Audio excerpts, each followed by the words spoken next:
Welcome everybody to our webinar tonight on strategies for GPs dealing with patients' heightened anxiety and stress.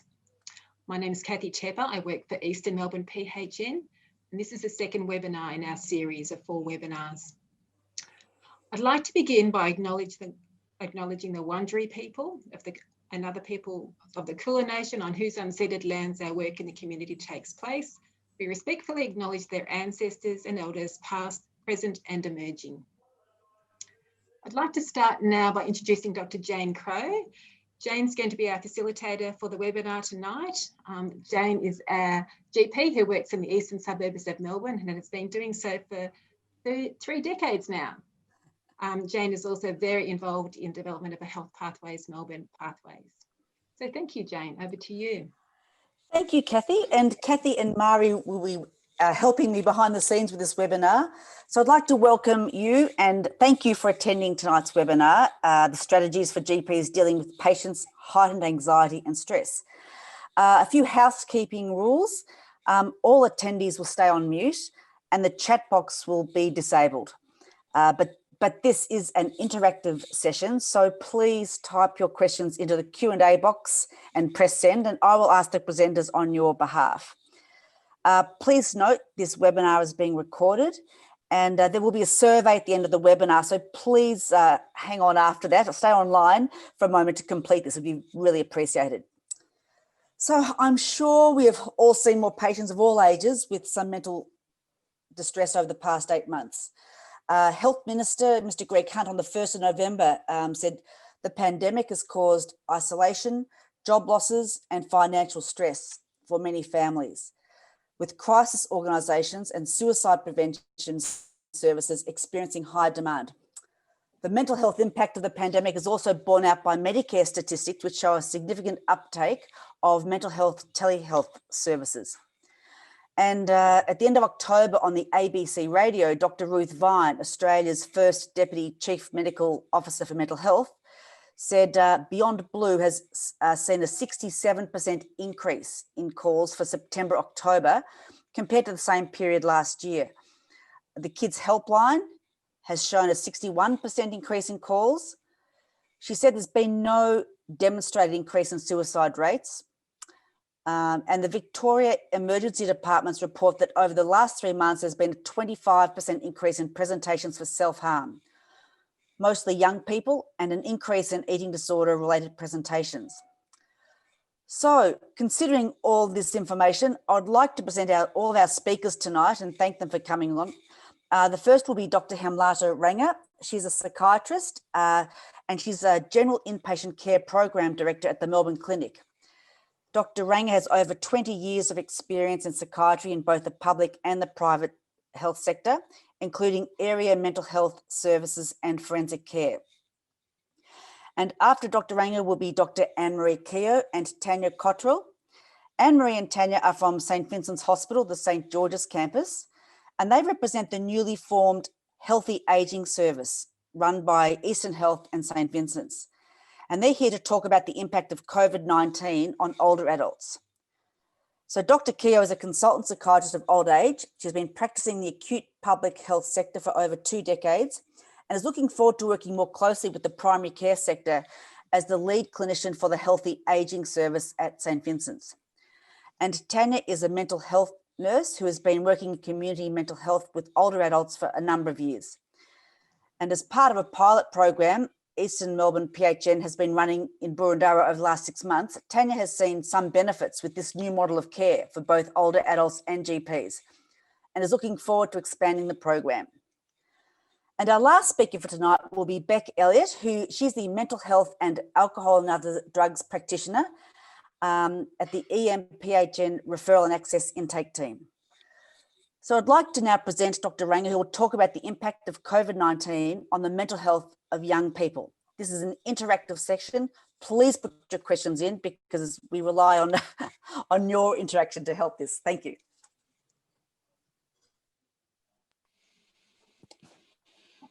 Thank you, Jane. I hope you can see me properly. I'm new with technology, and I'm sure most of us are also getting used to using these new technologies. Thank you for the introduction and also the information that you've already provided about increase in incidence of self-harm, presentation to emergency department in young people, and also a few other areas like increase in eating disorder, for example, and anxiety presentations. So my main area I'll be talking about today will be focusing on age group 16 to 25. However, after end of the session or during the session, I'm also happy to answer questions for people younger than 16 years of age. I do see some younger patients. My youngest patient is 13 years old. So I'm going to request a slide. Thank you. So I'll briefly talk about this this is a case study of a patient who I saw a few months ago. She is a 17-year-old single female, currently studying in a private school doing her VCE. She has only some supportive friends at school, but she does not have any community friends in community, like locally. When she presented to me, she was referred by her GP because this patient was presenting with increased self-harm thoughts and increase in suicidal behavior. She also had significant alcohol binge intake over the last many months. The other background history was that there was significant abuse within the family environment, which was verbal, emotional, and physical abuse. This is when she was staying with both her parents who were going through separation. She was being exposed to abuse while in the home environment. Her mother was struggling with heavy alcohol intake too. Sometime in May 2020, she had to urgently relocate to a safer environment with her mom. Now she's living with her mother in a safe environment, still stressful, but not abusive circumstances.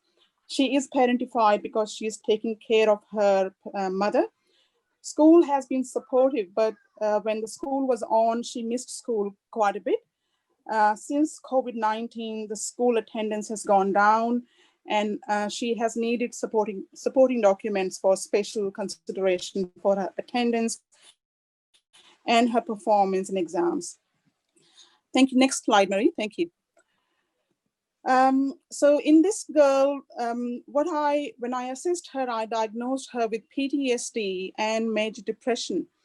I had to assess her in a crisis situation. I was not able to do full formulation, but what stood out was, in her case, the additional impact because of COVID-19, in addition to what you would usually see in young people, was that she was exposed to abuse, was not able to escape from that home environment, which, as most of us are aware, that the domestic violence, the incidence and contact with crisis services has increased significantly.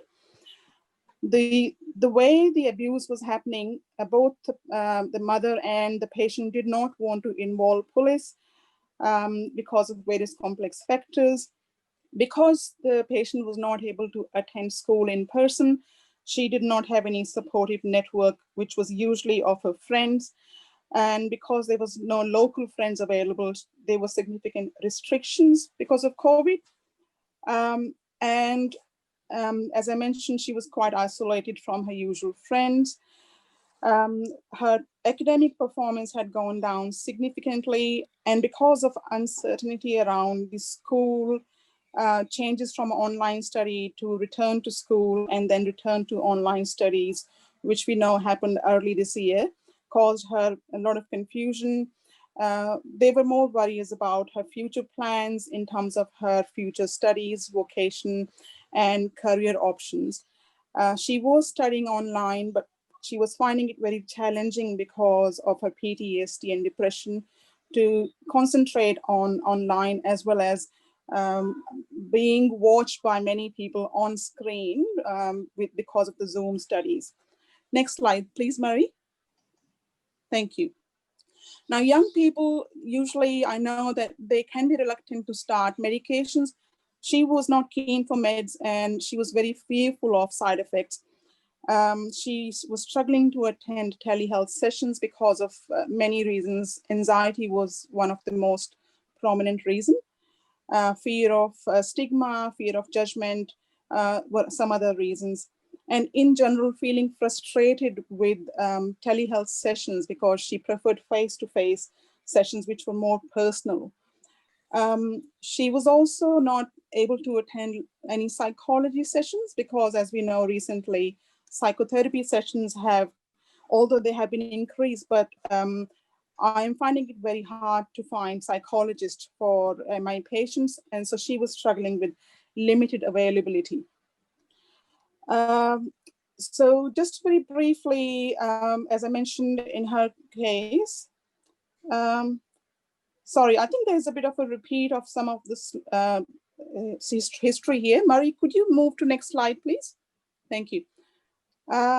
Next slide, please. I think this is also repeating.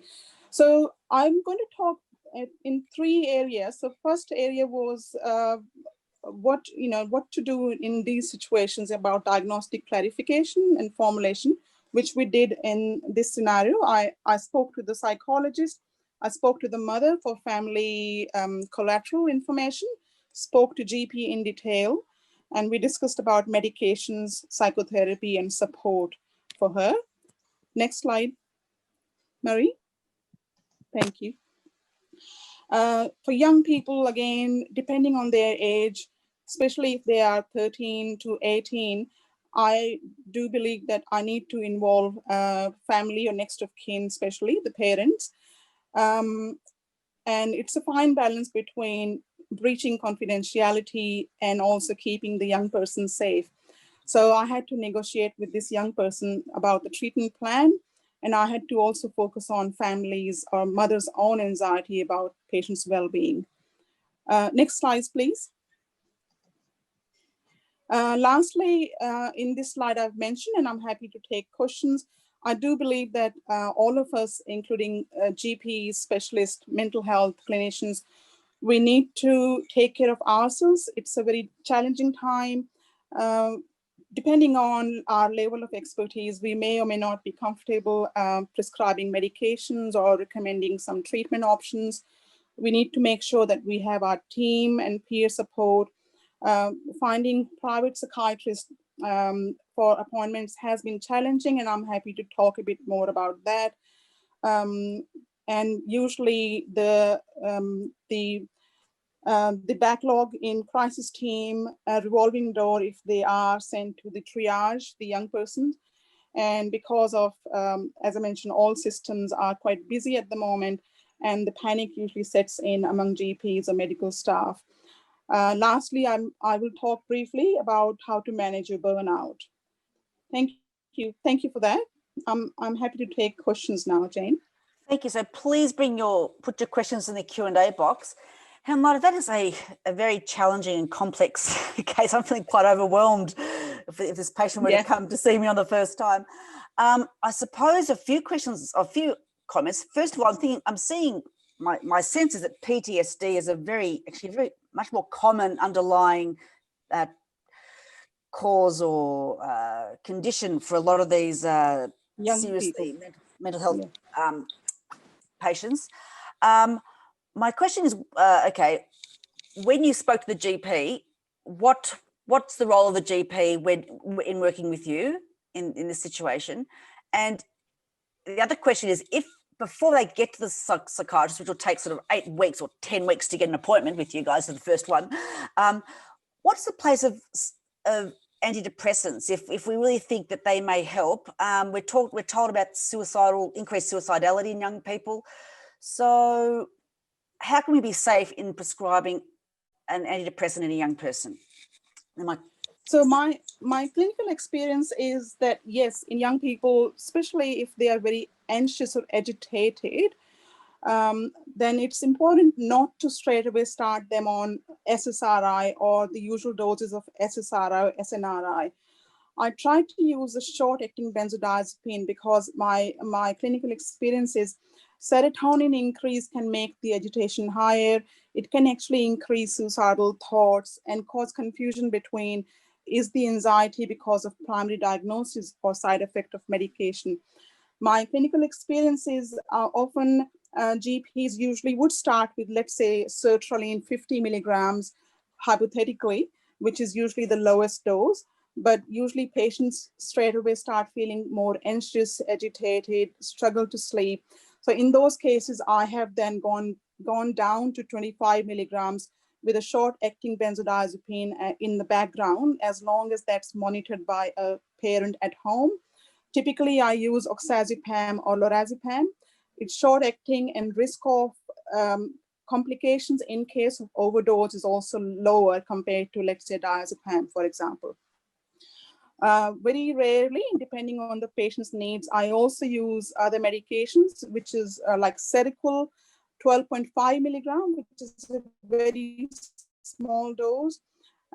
Again, it's important that the medication is handed over to the parent, or only small amount is supplied by the chemist. I have a habit, which is a regular routine thing, that I want to allocate one pharmacy for my patients. And I tell the pharmacist, I liaise with them on email. I send my scripts by email and by post. I tell the pharmacist to supply only half a week or 1 week worth of medications at a time. And I make sure that the parent is involved in the medication supply to the patient. Mm-hmm. Terrific. I've got a question from Anita. Thanks, Anita. Are we doing enough to differentiate between borderline personality disorder and complex PTSD in patients with abuse histories to ensure we don't stigmatise or alienate them, both for their own esteem and also for how they are viewed by other clinicians? Well, this is actually really good question. And I see many people with BPD and complex PTSD. I find it very unfortunate that many young people get diagnosed with BPD very quickly. Unstable mood, couple of self-harm incidents, or not coping, and they obviously go to crisis team, for example, which is inundated, but most of the time these patients get diagnosed as BPD.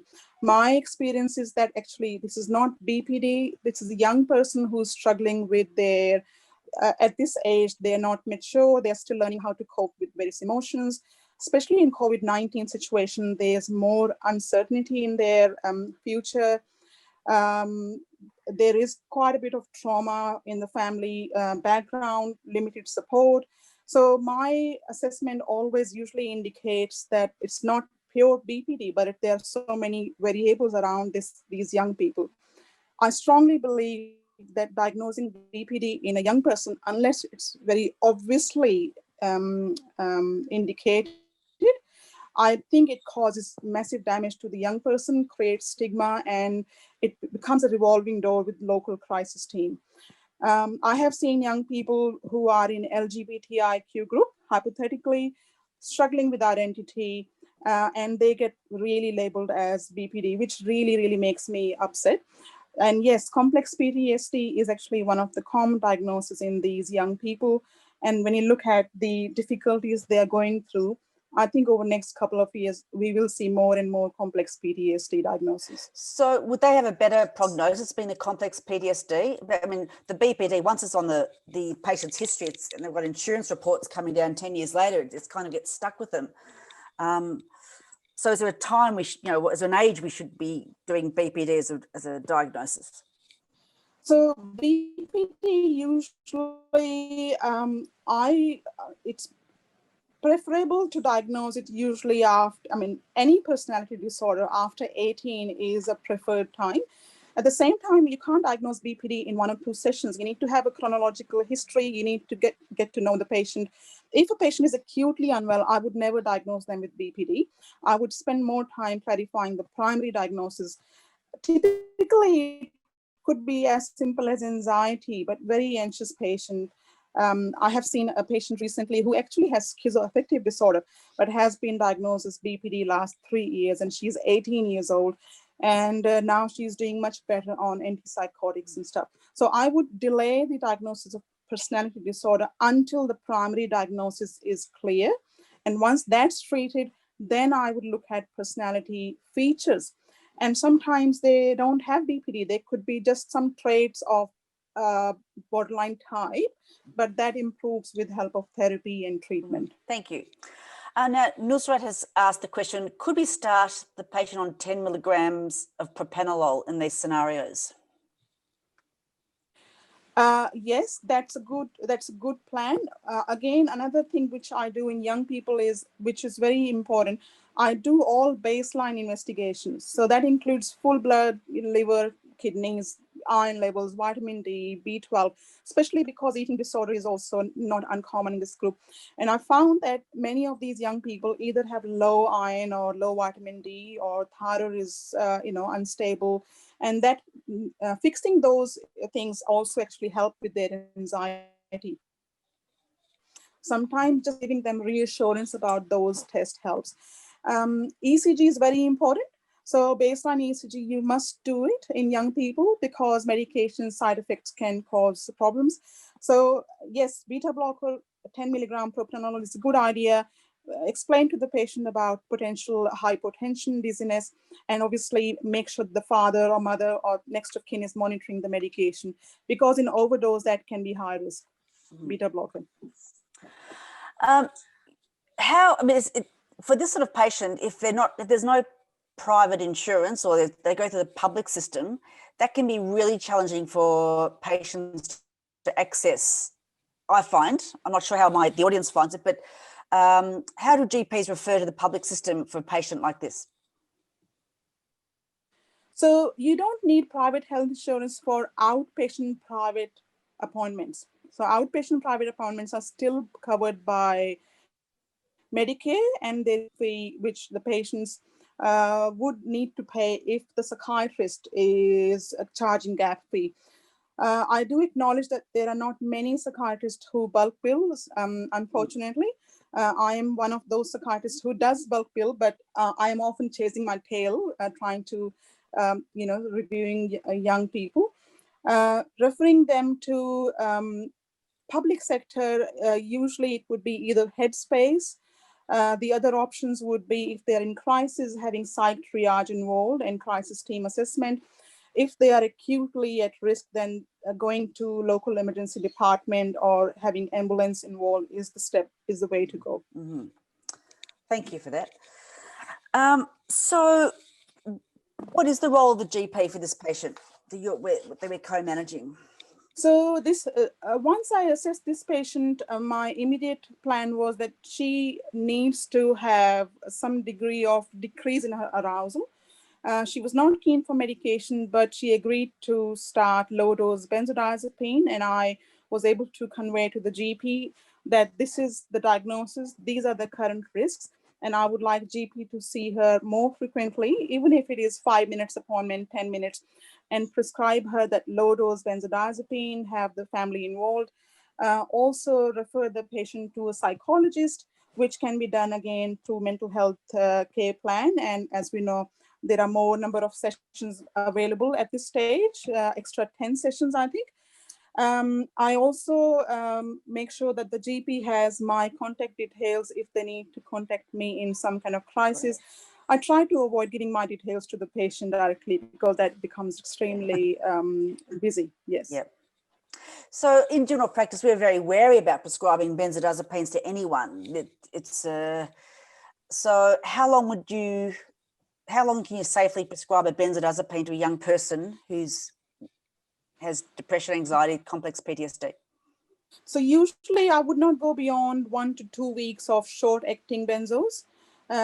Limited supply again, and my aim is that during that time I either start them on a low-dose SSRI, let's say 25 milligram of Zoloft, or 10 milligram of fluoxetine, which is very low, but I want to see how they respond in terms of their side effects and agitation. I increase the dose very gradually of the SSRI, etc., which could be every few weeks. I also use a backup plan of either Seroquel low dose, which can be used at night, 12.5 milligrams, or even daytime. And that actually helps the young person start, feeling a bit better within a week to 2 weeks. And then I start tapering off benzos with only very occasional PRN use in crisis. And do you tape off the Seroquel as well? No, Seroquel, I found that in PTSD, even depression, poor sleep, high anxiety, agitation, I have found it very helpful in many young people. I try not to go beyond 25 or 50 milligrams, but again, if I increase the dose, it's very gradual. I know that many people are not comfortable with using Seroquel, but I think it's a safer option than using, strong benzodiazepines, which could cause more higher risk of addiction, and overdose risk is serious. Thank you. And one last question. It's mine. I'm asking all the questions. Valdoxin, and what's the place of that in a young person and who's poor, sleeping poorly? I have used Valdoxin in young people. Again, baseline investigations, liver function test is very important. It's a very good medication, almost nil side effect, except obviously sedation and liver function test. I have prescribed that quite commonly in young people. Thank you. I don't think there are any other questions. So, Hemlata, thank you so much for that presentation. It was very, very helpful. Lots of good clinical pearls for us GPs. So thank you very much. You're welcome. Thank you. All right. So the next presentation will be by Dr. Anne-Marie Keogh and Tanya Cottrell, who will talk about the impact of COVID-19 on the mental health of older adults. Thank you.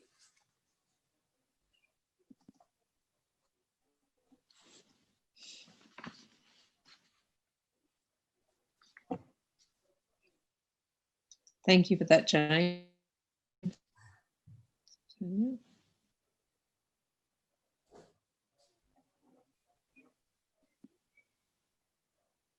Hi.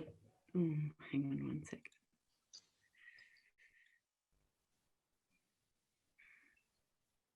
So keep your questions coming through just while they're getting the tech up. Oh, good. Thanks, everyone. Can you hear me okay? Yep. Okay. Good evening. My name is Tanya from the Healthy Ageing Service at St Vincent's.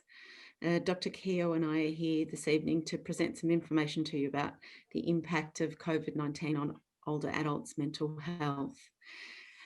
And the next slide, please, Mari. In terms of the pandemic's impact, there's not a lot of research in this area yet, so some of what we're speaking about tonight will be anecdotal. Most of the research that has been done is based on overseas experience, but we can see similar themes arising at the population level here in Australia. That is, globally, we've seen a high number of deaths in residential care settings. In Australia, we've already revealed some of the gaps in this sector with our National Royal Commission into aged care, but the pandemic experience has rapidly revealed the inadequacies in care, the lack of resources and planning that has resulted in a level of neglect. The other thing at a population level, older adults' access to internet-based platforms like video calls and social media, telehealth, have limited their capacity to remain socially connected. And there is certainly the idea or feeling out there that older adults' lives are worth less or more expendable because they've already lived their life, or they're placing a higher burden on society or health. Next slide, please, Mari. So our government's initial response to the pandemic didn't include funding or much funding for extra mental health supports, though it was fairly quickly realised that the mental health impacts were going to be significant and ongoing. So as it's already been alluded to, there've been allocations of extra funding now for mental health telephone crisis services such as Head to Help hubs, funding for telehealth provision in primary care and private psychiatry, increased funding for the Better Access Scheme, and access to subsidised psychology, so that's doubled, and the stepped care services that have been steadily rolling out via the primary health networks have received some additional funding to increase their capacity for mental health outreach and provide psychosocial services. Next slide, please, Mari. So on an individual level, we have the negative mental health impacts on older adults are due to a few things, obviously, but the high rates of infection and risks of complications and death is obviously quite significant. Older adults have certainly felt the effects of having less access to acute and non-acute healthcare, as well as their regular in-home supports. Being in lockdown has made them more socially isolated and more vulnerable to experiencing neglect or abuse from people they're dependent on. And as I mentioned before, the loss of social connection has been significant, and the rapid increase in internet-based connections for support that has helped younger people has often not been accessible to our older adults, who may have difficulty accessing, not have enough assistance, or may have sensory or cognitive impairments. Volunteering, meaningful occupation and group activities have stopped. They've also had concerns about bill paying, losing finances if they're self-funded, having to support younger families perhaps who have lost income, or themselves becoming a financial burden to families. And this has all taken its toll. And here again, the attitudes that older people are frail, already near the end of their lives, and we're going to die soon anyway, I've heard many times. These types of suggestions can become internalised, leading to feelings of hopelessness, despair, and even suicidality. Next slide. Thank you, Anne-Marie. Thank you. Can you hear me? Great. Yes. So this slide just highlights on the left some of the normal experiences and human responses to the global pandemic that we might see in older people. So fear and worry about illness, about family, about the risk of death, given that it was highlighted that older people were more at risk of dying from COVID. Obviously, there were also normal sorts of experience. And the other thing that was quite, in addition to anxiety, grief was quite a common reaction. But it's when these kinds of worries extend into other areas of a person's life, start to impact on their daily function, or where they start developing more biological symptoms with sleep disturbance and disturbance of appetite, that we become more concerned about mental illness creeping in, whether that's an anxiety disorder, or we particularly become concerned about people developing depression. And the right-hand side of the slide just highlights some of the different diagnostic categories and presentations that might develop. Next slide, please. So this is just touching on our service. So in Psychiatry at St Vincent's, in other parts of the mental health services, there was a sort of rapid adaptation to the pandemic, and we minimised inpatient admissions to reduce the risk of infection. So that meant that only the people with more severe illness were admitted, which meant we were managing more people in the community who would otherwise have been in hospital. ECT was prioritised and continued, although there was some controversy about that in some services.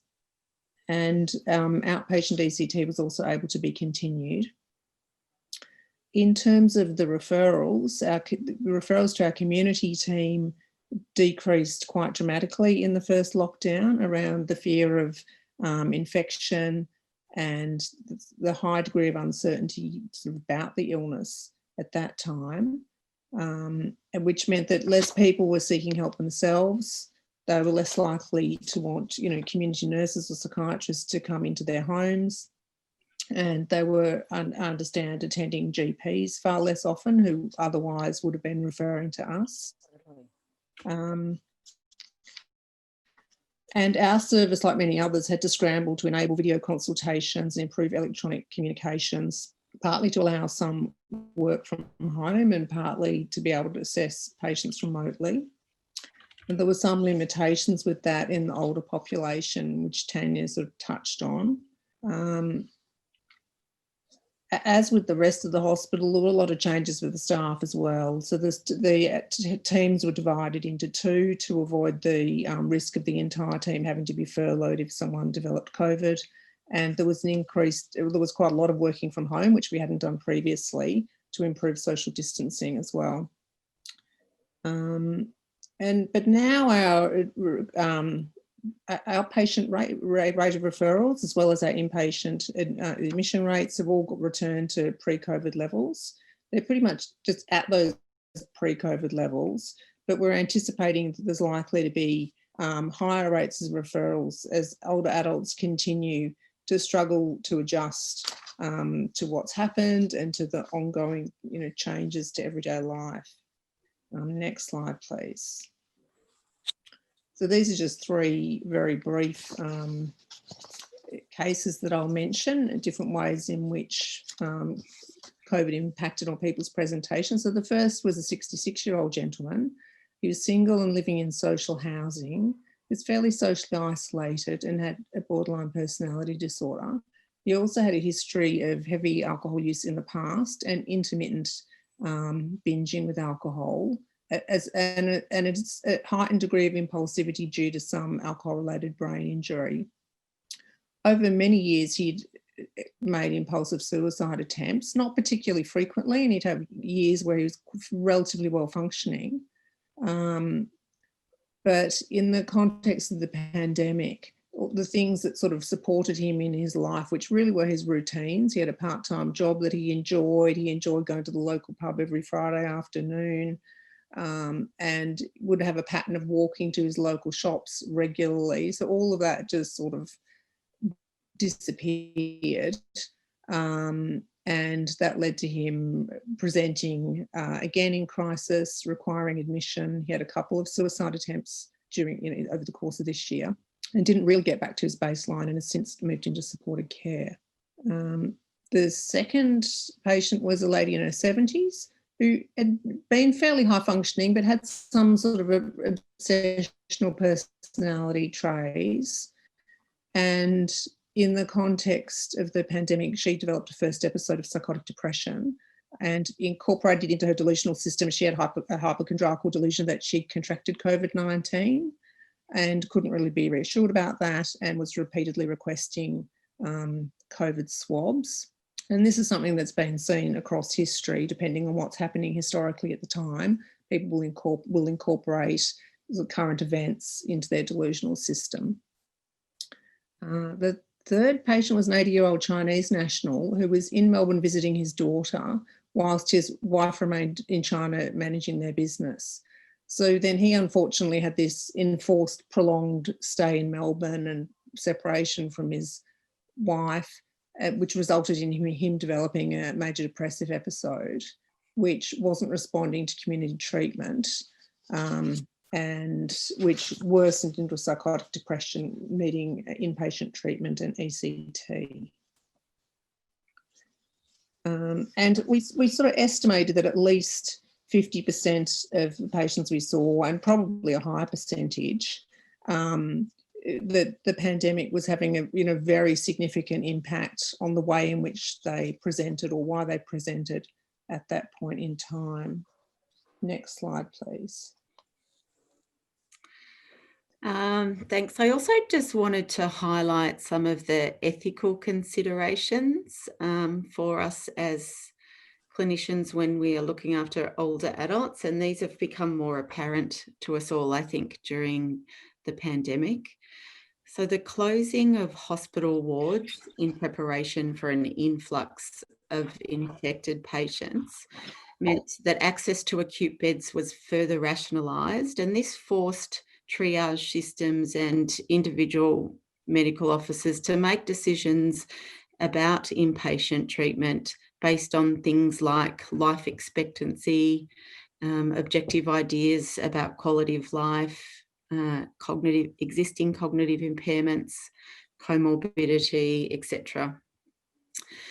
And what we saw was that many older adults residing in residential care who became infected with COVID-19 were not transferred for inpatient treatment.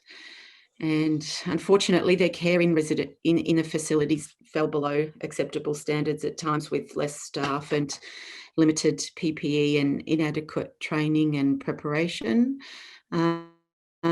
Rushed and indeed, in some cases, no end-of-life planning, poor end-of-life care, and this, as we were all witness to, resulted in some extremely distressed families. Next slide, please.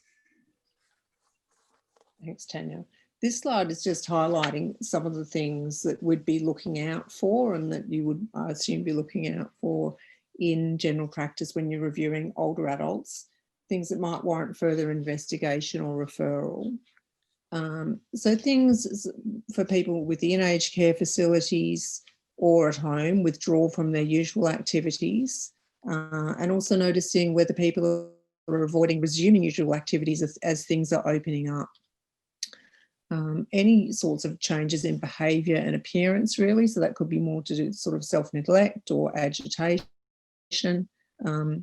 Increased presentations to ED. We certainly see people who just are presenting with more somatic concerns or heightened anxiety.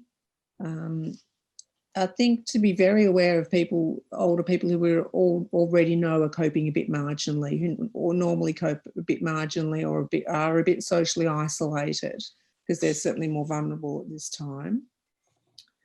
And some older adults have been more socially isolated because of being isolated from family during the pandemic, and others will have experienced stress due to being locked down with family if that hasn't been normal for them.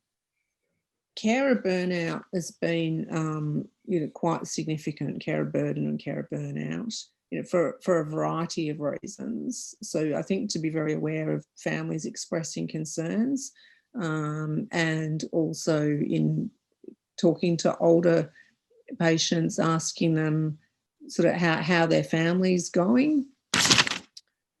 And then all ordinary things that you might ask about, such as changes in mood states. Families that seem to be noticing changes in cognition in older people around at this point in time, because often they haven't seen them or seen them as frequently over many months.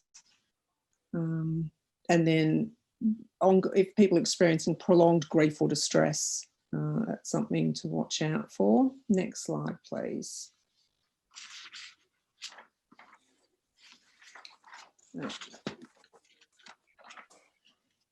So in terms of how to help older people under these circumstances, I think advocating for access to appropriate healthcare, and sometimes there is a need to sort of push or lobby on behalf of older people, and to embrace the human rights framework with the idea that every life is of equal value. On the one hand, respecting the older person's autonomy and capacity to consent, but also involving family members to make supported decision making where that's necessary. I think it's very important encouraging social connection, and often enlisting families in that can be helpful. So it might be promoting family visits, or it might be asking families to facilitate access to digital technologies. And because of the increased carer burden, there's evidence from overseas of increased risks of abuse and neglect. And so it's just important to be particularly aware of that at the moment, and to investigate any suspicions that arise about those problems. And then just monitoring older adults, being aware that they're more vulnerable. Next slide, please. In reviewing older adults, obviously it depends on the individual, but just being aware that providing too much information can cause anxiety, stress, and lead to more sort of catastrophising. Simple things such as promoting a healthy sleep routine, diet, activity, and socialisation are important in terms of trying to support their mental health generally.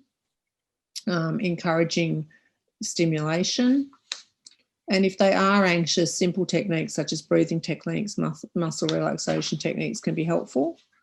I think validating the older person's normal reactions and listening to their concerns is probably one of the most important things. And then if there are concerns that it's more than is reasonable to be managed in general practice, referring on for either secondary consultation or for mental health review. Next slide, please. Thanks, Anne-Marie. So I'll just tell you a little bit about our new service. It's the Healthy Ageing Service. It's been funded by the EMPHN to service people in their catchment area over the age of 65. So we're two different teams, but we work together closely. And the northern suburbs are serviced by our team, Dr. Keogh and my team at St Vincent's, and the eastern suburbs are serviced by a duplicate team over at Eastern Health. So the Healthy Ageing Service aims to address the needs of older adults with or at risk of experiencing mild to moderate symptoms. So they might have mood or anxiety symptoms. There might be some milder psychotic symptoms or some changes in behaviour that you just can't quite account for. Our consumers will usually be help seeking and they'll always be accepting of a referral. So the model of care is more aligned with early intervention and prevention than we see in our regular area aged mental health service. We'll go out and assess patients at home or in a facility or at your practice actually. We'll often offer a brief period of case management and psychological intervention if that would benefit the older adult, and then obviously we'll send you out our assessment letter, and if we do a period of brief intervention, we'll send a letter of recommendations to the patient for staying well. And then we're also available to consult over the phone or by telehealth with you in primary care or with facility staff about a patient's presentation. To offer an expert impression and some treatment recommendations. There's our phone number there. You can see that the area has been divided into the two teams there, and that information is available on some brochures as well. We'll just go to the last slide. Thanks, Mari. So in terms of referral pathways, I just put this in. It's probably, we don't have time to go through it step by step. But basically the green blocks are referral pathways for older adults. And I'll leave it with you so you can have a closer look, but it's basically highlighting some of the people who need more support or less support. And I've put some phone numbers in there as well. I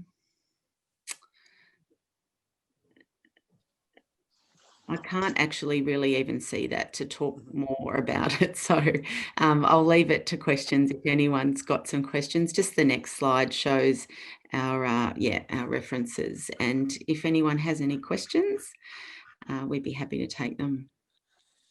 Thank you very much for that. I think you've answered I had all these burning questions and I think you've answered them all. But we certainly have seen, you had the slide up before of the normal psychological response and then the psychiatric diagnosis. But I think there's like a little column in the middle. There's a slippery slope between these two columns, and hopefully the GP and with these resources, we can get them back to the normal response and not into the psychiatric side.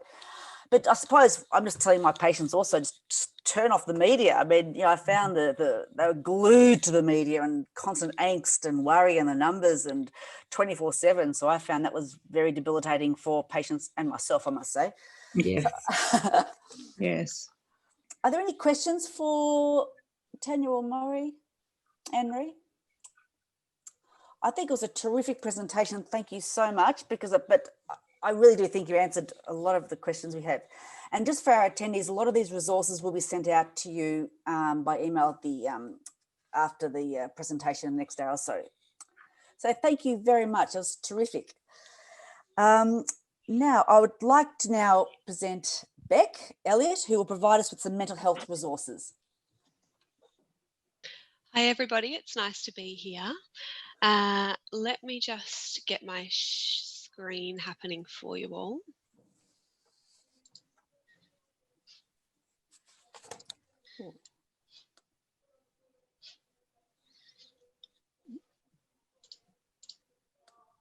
Oops. All right. All right, can everyone see the PowerPoint now? Yes. Yeah? Okay, wonderful. So my name is Beck. I work for the Eastern Melbourne PHN, and I'm a member of the Referral and Access team. So I'm a mental health practitioner within the team, and we do sort of the everyday, day-to-day intake work and mental health navigation within the sector. So I'll be touching on a few of our services available. So firstly, I'll tell you a little bit about the Referral and Access team and part of our duties, and then I'll go on to talk about some of our supports that are available. So the Head to Help service, which was obviously mentioned a little bit earlier, I can tell you a little bit more about that, as well as the Psychiatric Advice and Consultation service and the After Hours Mental Health Nurse Support service. So the Referral and Access team, what we do is primarily support GPs, other health service providers, consumers, community members, and generally anyone within the catchment or outside of the catchment to understand and navigate and access mental health and AOD services. So aside from mental health navigation, we also provide that access point into a lot of our services. So the mental health stepped care model is probably one of our most popular, I might say, services. We get a lot of referrals across the catchment. And what it is it's our clinical approach to care. So it's a multidisciplinary model that's staffed by psychologists, mental health nurses, social workers, and peer support workers. So upon entry into stepped care, someone might have a comprehensive assessment with the service provider, and from there it's then decided the types of support they might be able to receive depending on their presentation. So the stepped care service is designed for people who are more on the low to moderate risk level and people that are having trouble accessing other services. So whether that be due to financial reasons or any other means, basically, we would always consider a referral. So it's not a straight, you don't have to have a healthcare card, you don't have to be unemployed to access the service. But it's, I suppose, whether they're able to afford a gap fee under a better access mental health care plan. And those are the sorts of questions we sort of ask around referrals. The next service offering that we offer intake for is the psychosocial support service. And much like the name suggests, it is offering practical psychosocial support to people who have severe and episodic mental illness. So people whose mental health is being impacted by all of those psychosocial stresses that are going on, looking to provide support to assist around those. And a lot of the time, what we consider for people is not only a referral to psychosocial support, but we also consider referral into stepped care model at the same time if there are unmet clinical needs that we see when we get a referral through. We also offer the Head to Help service. So that I will touch on in another slide, a separate slide. So I'll leave that for now. So the team in itself is made up of mental health clinicians and practitioners. We're able to assess clinical risk and to triage people into the most appropriate services. We can, if you're not sure about wherever you might want to refer a patient, you're always welcome to get in touch with us at the service. So even if you're not sure that it's one of our commissioned services that the consumer might end up at, we're most happy to provide support around mental health navigation and guiding them down the right path.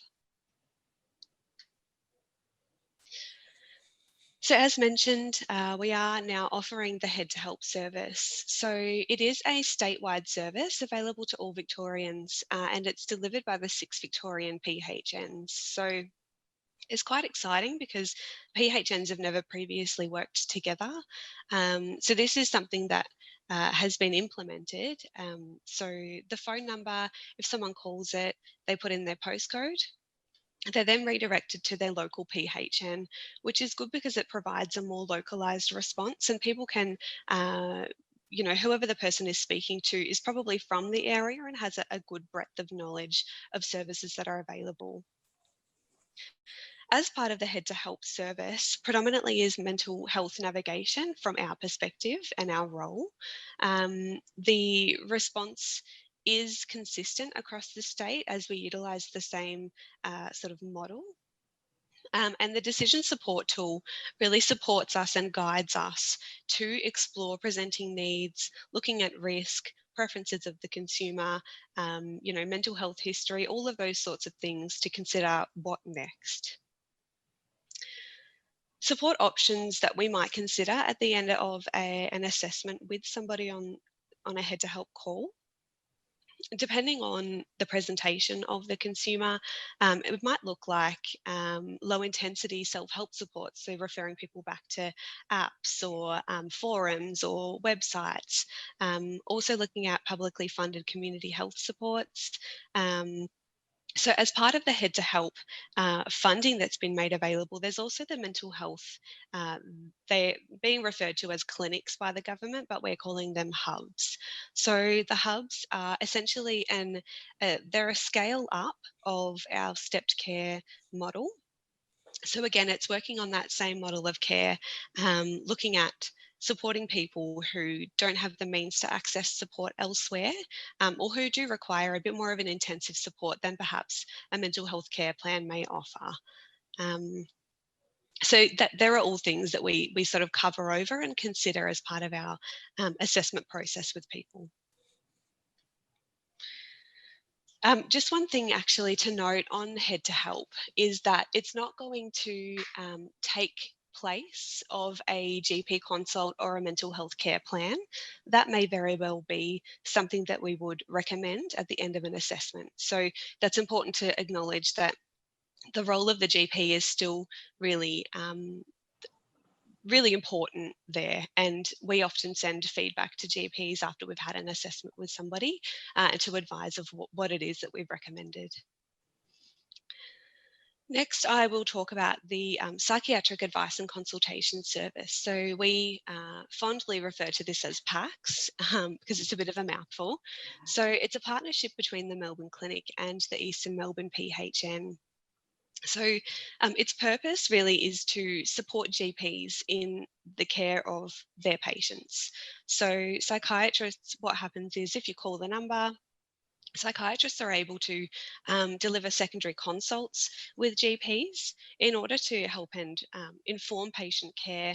They can help around diagnostic clarification, medication management, therapeutic management techniques and strategies, and in some cases where the consumer is quite complex, they can be offered a primary consult. So there's no fee associated to the service for the GP, for the clinic, or for the patient. The psychiatrists are also in a position to be able to offer capacity building sessions to GPs locally within their practices. So, for instance, we're seeing eating disorders be really prevalent at the moment. So if, you know, that was something you were seeing at your clinic, you can look at organising a specialist to come out and have a chat to you about, the care of those patients. Finally, we have the After Hours Mental Health Nurse Support Service. So again, another mouthful. This one's delivered by Carrington Health. It's located in Box Hill. It is available to people within their entire catchment for people experiencing mild to moderate mental health issues where their usual supports are unavailable. So they work in collaboration with Box Hill Hospital to create a bit of a diversion program for people presenting to ED that might not be acute, or, you know, those non-emergency presentations. And likewise, so if someone attends the nurse service, they can be escalated to ED as required. GPs can refer. There is actually a referral form. So that is something that I can send out and have that shared with everybody if you would like. Important to acknowledge that there doesn't need to be a referral. So you can give the number to a patient of yours and they can deal with it from there. They could walk into the clinic, so there's no appointments necessary and no referrals needed, but the referral can be made, of course. So just finally, a couple of resources that we find we are giving out quite often. So it's the PHN locator. So good for those clinics that are based close to the boundaries of our catchment. So sometimes there's a bit of overlap between the Northwest PHN and the Eastern Melbourne PHN. So good to just be able to have a look at that page and type in an exact address and know exactly where they fall. So that saves kind of misreferring someone to another catchment. Also, a lot of our resources are available on our website, and the big red For Health Professionals tab is at the top page of the website. And if you just click on that and then mental health referrals, that's where you'll be able to find all of our details. And I believe that there is a flyer being sent out with all of our contact details and all of the details of the services that I've covered.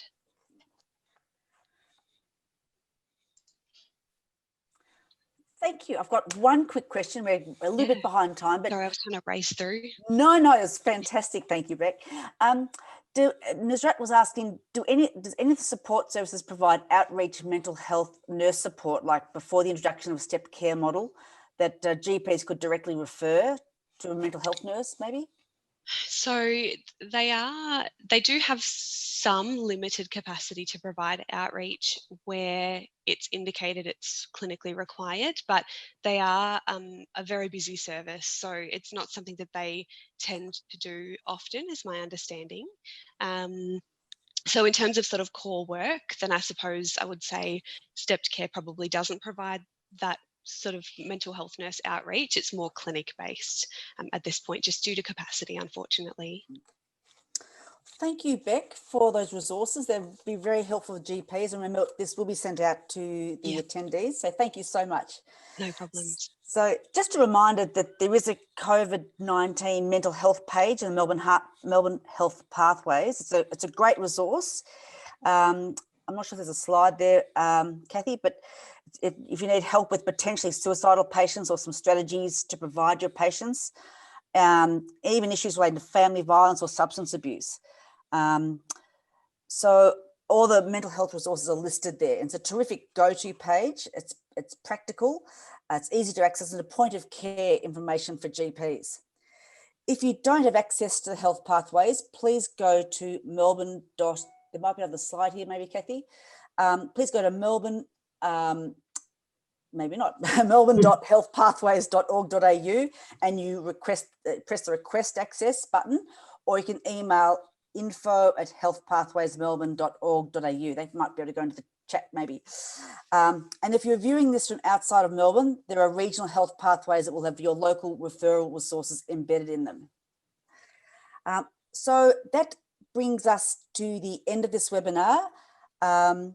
Just remember the EMPHN website under the what to do. There's to help GPs find the mental health services, and also information on the website for how to access the Head to Help for your patients. So I'd like to thank all our speakers tonight for their fantastic and helpful presentations and the pearls that you've given us, the clinical pearls you've given us GPs. And I'd also like to thank you for attending tonight. So this session attracts 2 RACGP CPD points, and the points will be uploaded to your My CPD dashboard, and a certificate will be emailed to you. Our next webinar in the series next week is managing the longer term issues of the recovered COVID-19 positive patients. And that will be next Thursday. So please register via the website. when we close this tonight, please remember, if you could hang on for a moment more just to provide some feedback, we would be very grateful. So thank you to the speakers, thank you for attending, and good night.